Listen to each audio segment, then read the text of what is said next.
Hi friends, welcome to Zeenath'sworld.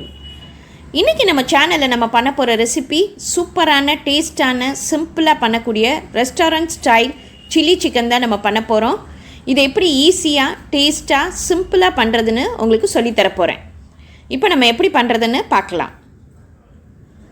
நம்ம சிக்கனில் 2 spoon மிளகாய்த்தூள், 1/2 ஸ்பூன் மஞ்சத்தூள், கார்ன்ஃப்ளவர் மாவு 2 ஸ்பூன், அரிசி மாவு 2 ஸ்பூன், இஞ்சி பூண்டு பேஸ்ட் 1 ஸ்பூன், உப்பு தேவையான அளவு, வினிகர் 1 ஸ்பூன், தயிர் 2 ஸ்பூன், அது கூடவே லைம் 1 புளிஞ்சு இதில் ஊற்றிடலாம். இப்போ இது எல்லாத்தையும் நம்ம நல்லா மிக்ஸ் பண்ணி வச்சுருவோம். இந்த மசாலா சிக்கனை நல்லா ஒன்று சேர்கிறதுக்கு ஒரு அரை மணி நேரம் நல்லா ஊற வச்சிடலாம். இப்போ நான் இங்கே கடாயில் எண்ணெய் ஊற்றி காய வச்சுட்டேன். இப்போ நம்ம சிக்கனை இதில் போட்டு நல்லா டீப் ஃப்ரை பண்ணி எடுத்துருவோம். இப்போ சிக்கன் நல்லா கிறிஸ்பியாக ஃப்ரை ஆகுது பாருங்கள். சிக்கன் நல்லா ஃப்ரை ஆகிடுச்சு. இப்போ நம்ம இதை ஒரு பிளேட்டில் ட்ரான்ஸ்ஃபர் பண்ணிடலாம். இப்போ நான் இங்கே பேனில் 2 ஸ்பூன் எண்ணெய் ஊற்றிக்கிறேன். எண்ணெய் நல்லா காஞ்ச உடனே பெரிய வெங்காயம் 2 சின்ன சின்னதாக கட் பண்ணி இதில் போட்டுடலாம். இது கூடவே உப்பு தேவையான அளவு போட்டுக்கலாம். இப்போ இதை 2ஐயும் சேர்த்து நம்ம நல்லா ஃப்ரை பண்ணிடுவோம்.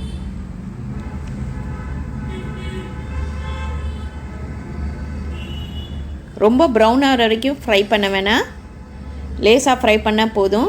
இது கூடவே நம்ம ஒரு 3 பச்சை மிளகாவை கிள்ளி இதில் போட்டுடலாம். இஞ்சி பூண்டு பேஸ்ட் 1/2 ஸ்பூன் போட்டுக்கோங்க. பச்சை வாசனை போகிற வரைக்கும் இதையும் நம்ம நல்லா வதக்கிடலாம். சோயா சாஸ் 1 ஸ்பூன், அது கூடவே டொமேட்டோ சாஸும் 1 ஸ்பூன் ஊற்றிடலாம். இப்போ இதையும் சேர்த்து நம்ம நல்லா வதக்கிடுவோம். அடுப்பை சிம்லேயே வச்சுக்கோங்க, ரொம்ப கருகிடக்கூடாது.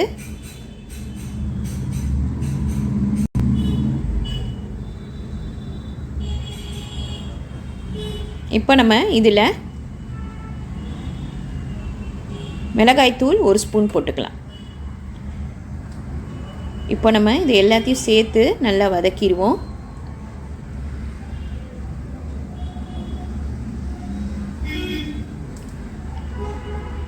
இப்போ நம்ம நல்லா வதக்கியாச்சு. இப்போ நம்ம ஃப்ரை பண்ணி வச்சுருக்கிற அந்த சிக்கனை இதில் போட்டுடலாம். Chicken, soya sauce, tomato sauce எல்லாம் ஒன்று சேர்கிற மாதிரி இதை நல்லா வதக்கிடுங்க.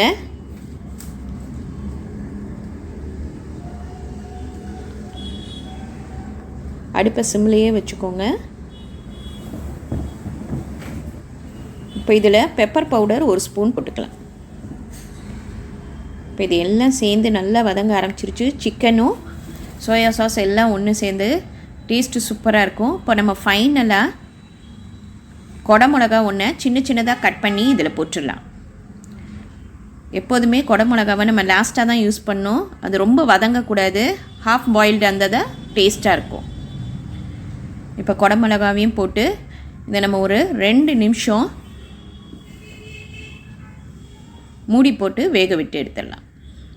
அப்போ தான் அந்த கொடமிளகா ஸ்மெல்லும் அந்த சில்லி சிக்கனில் ரொம்ப டேஸ்ட்டாக இருக்கும். அவ்வளோதாங்க, சூப்பரான நம்மளோட restaurant style chilli chicken ready ஆயிடுச்சு. இது ரொம்ப ஈஸியான ரெசிபி. இன்றைக்கி இதை ட்ரை பண்ணி பாருங்கள். லைக் பண்ணுங்கள், ஷேர் பண்ணுங்கள், ப்ளீஸ் சப்ஸ்கிரைப் பண்ணுங்கள், உங்கள் கமெண்ட் எனக்கு அனுப்புங்க. தேங்க்யூ.